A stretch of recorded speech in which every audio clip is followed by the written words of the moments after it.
तर हे पहा, सांगितलेल्या पद्धतीने केलं तर मस्त खुसखुशीत, अगदी तोंडात टाकताच विरघळणाऱ्या अशा करंज्या तयार होतात. Praise the lord. Bless food रेसिपीमध्ये आपणा सर्वांचं खूप मनापासून स्वागत. तर आपण करंजीसाठी लागणारं पीठ मळून घेणार आहोत. तरी मी इथे 1.5 किलो मैदा घेतलेला आहे. तुम्ही तुमच्याकडे जितका मैदा असेल त्या अंदाजात बनवू शकता. मी इकडे 1.5 किलोच्या करंज्या बनवत आहे, त्या मापानुसार मी तुम्हाला रेसिपी सांगत आहे. तर 1.5 किलो मैद्यासाठी मी इथे थोडं मीठ घेतलेलं आहे. मीठ घालून छान मिक्स करून घ्यायचं आहे. मैद्यामध्ये आपण छान मीठ मिक्स करून घेतलेलं आहे. आता यामध्ये मी गरम तेलाचं मोहन घालत आहे. हे पहा, तुम्ही डालडा, तूप, लोणी कशाचंही मोहन घालू शकता. 1.5 किलो मैद्यासाठी अर्धा वाटी तेल घातलेलं आहे गरम करून, जेणेकरून आपल्या करंज्या छान खुसखुशीत होतात आणि नरम पडत नाहीत. बऱ्याच वेळेस काही जणांच्या करंज्या खूप नरम पडतात, तर त्यासाठी तुम्ही यामध्ये गरम तेलाचं किंवा गरम डालडा, तूप, लोणी कशाचंही मोहन घालू शकता. मोहन घालून झाल्यानंतर हे आपण छान मिक्स करून घ्यायचं आहे. तेल घालायचं नाहीये, त्यामुळे वास येतो. मग करंजी खूप दिवस राहिली तर त्याला एक वास यायला सुरुवात होते. त्यामुळे जे काही तुम्ही मोहन घालता ते गरम छान कडकडून घालायचं आहे. मस्त मिक्स करून घेतलेलं आहे. यामध्ये लागेल तसं पाणी घालून हे मळून घ्यायचं आहे. पाणी नॉर्मल आपलं रूम टेम्परेचरवरचं थंड पाणी घालायचं आहे. गरम पाणी वगैरे घालायचं नाहीये.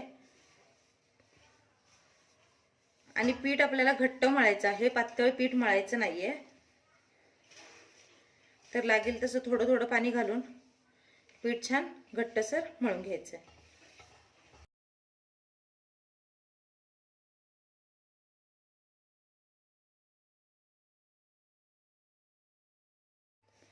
तरी ते आपलं पीठ छान मळून झालेलं आहे. आणि पीठ मळताना घट्ट पीठ मळायचं आहे. तुम्ही जर उशिरापर्यंत ठेवणार असाल तर यावर एखादं ओलं कापड ठेवा, म्हणजे पिठाला पापुद्रा येणार नाही आणि पीठ छान असं मऊसूत छान राहील.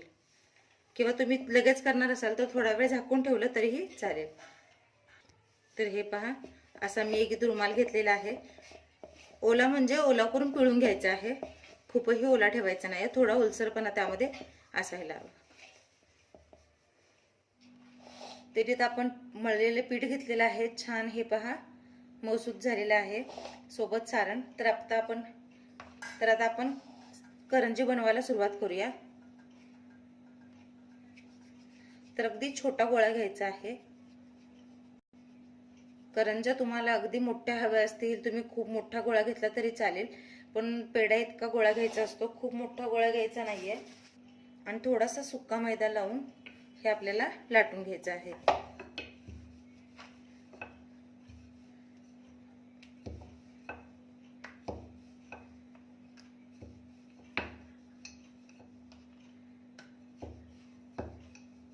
तर हे पहा, अशा पद्धतीने मी एक पारी लाटून घेतलेली आहे.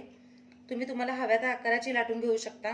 मी इथे तुम्हाला अगदी मध्यम आकाराच्या करंज्या करून दाखवत आहे. तर आता हे पहा, माझ्याकडे अशा प्रकारचा एक साचा आहे जो कडाकणीसाठी वगैरे वापरतात.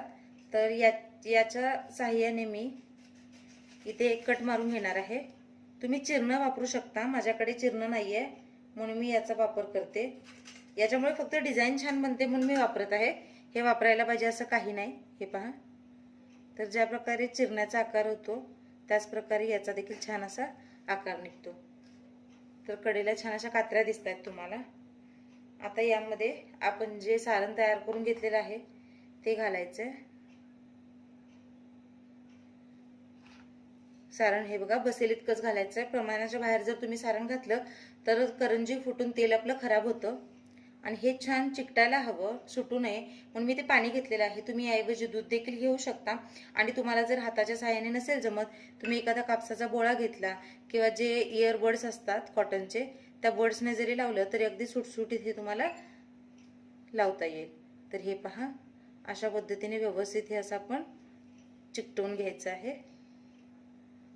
कडा फक्त आपल्याला एकमेकांना चिकटून दाबून घ्यायची आहे. तर अशा पद्धतीने आपली एक करंजी तयार झालेली आहे. याच आकारात तुम्ही इतर करंज्या करून घ्या.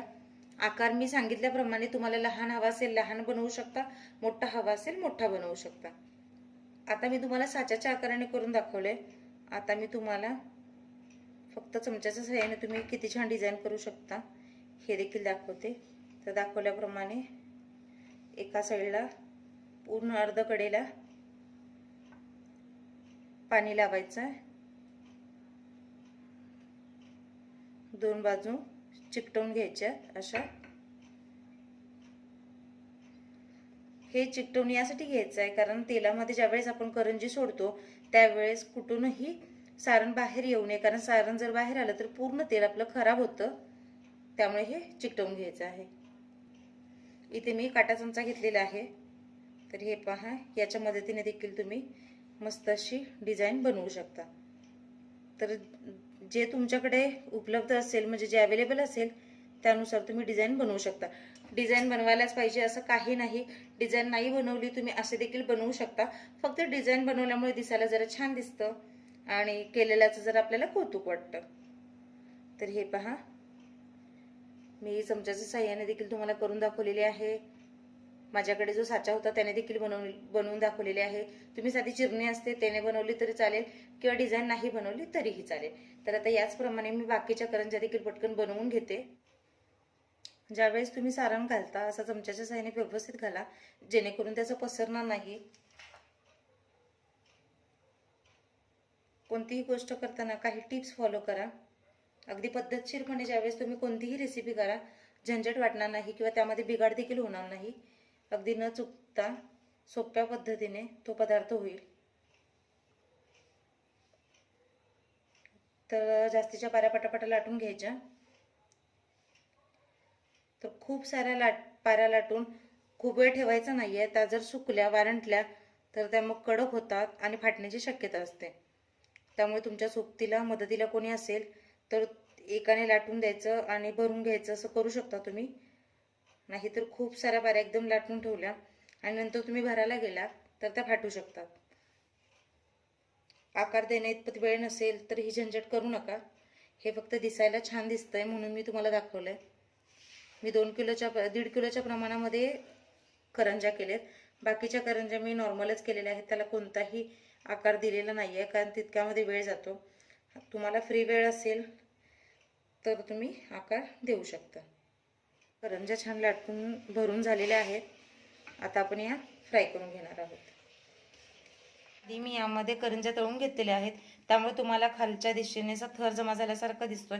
पण मी आधी यामध्ये करंज्या तळलेल्या आहेत त्यामुळे पीठ खाली जाऊन बसलेलं आहे आणि रात्रीची वेळ आहे त्यामुळे तुम्हाला तसं ते दिसतंय. तर आता तेल आपलं छान तापलेलं आहे. यामध्ये हळूवारपणे एक एक आपल्याला करंजी सोडून घ्यायची. तर हे मी तुम्हाला दाखवण्यासाठी करत आहे म्हणून मी या पॅनमध्ये घेतलेलं आहे कारण यामध्ये आधीच तेल होतं. शक्यतो तुम्ही करंजी वगैरे करताना कढईमध्ये करा, तुम्हाला करणं सोयीस्कर होईल. तर मला या पॅनमध्ये प्रॅक्टिस झालेली आहे तळण्याचे पदार्थ करून म्हणून मी करते. तर एका वेळेस व्यवस्थित भाजतील आणि छान असे ते फुगले जातील. त्यांना तेलामध्ये छान पोहायला भेटेल इतकेच करंज्या आपल्याला टाकायच्या आहेत. जास्तीच्या करंज्या टाकायच्या नाही आहेत जेणेकरून गर्दी होईल आणि त्यांना छान भाजता येणार नाही. तर हे पहा, अगदी सोनेरी रंग येईपर्यंत आपल्याला हे तळून घ्यायचं आहे. तर हे पहा, सांगितलेल्या पद्धतीने पीठ मळलं आणि सांगितलेल्या पद्धतीने सारण बनवलं तर तुमचा करंज्या अगदी खुसखुशीत अशा खारीसारख्या होतील. तर हे पहा, मस्त टमटमीत फुगलेल्या आहेत आणि विशेष म्हणजे ह्या करंज्या अगदी 2 ते 3 महिने छान राहतात, अजिबात नरम पडत नाहीत.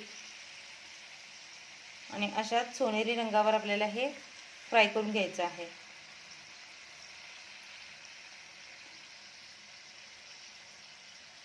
मस्त कडकडीत तेलाचं किंवा तुपाचं मोहन घालून जर तुम्ही पीठ मळलं तर करंजीला छान असं क्रिस्पीनेस येतो, मस्त असे कुरकुरीत. तर एकदा माझ्या पद्धतीने नक्की ट्राय करून बघा. हे पहा, करंजी अजिबात बसलेली नाही आहे, एकमेकांना चिकटलेली नाही आहे. तर मस्त असे टमटमीत फुगले दोन्ही बाजूनी. तर मस्त अशी दोन्ही साईडने छान सांगितल्याप्रमाणे तांबूस रंगावर ही आपल्याला भाजून घ्यायची आहे. तर हे पहा, अशा पद्धतीने मस्त सोनेरी रंग येईपर्यंत करंजी दोन्ही साईडने छान भाजून घ्यायची आहे. आणि अशी कढईच्या काठाला आणायची आणि थोडा वेळ उभी पकडायची म्हणजे जेणेकरून त्यामध्ये काही तेल राहिलं असेल तर ते निथळून जातं. तर ज्यावेळेस कोणताही तळणीचा पदार्थ करता तो असा काठावर आणायचा आणि थोडा वेळ वाट बघायची आहे. लगेचच तेलातून काढून आपण बाहेर काढायचं नाही, कारण त्यामध्ये एक्स्ट्राचं जे तेल असतं ते त्यामध्ये तसंच राहून जातं. तर हे पहा, तेल मी निथळून घेतलेलं आहे. अशाच पद्धतीने बाकीच्या करंज्या देखील निथळून घेऊयात.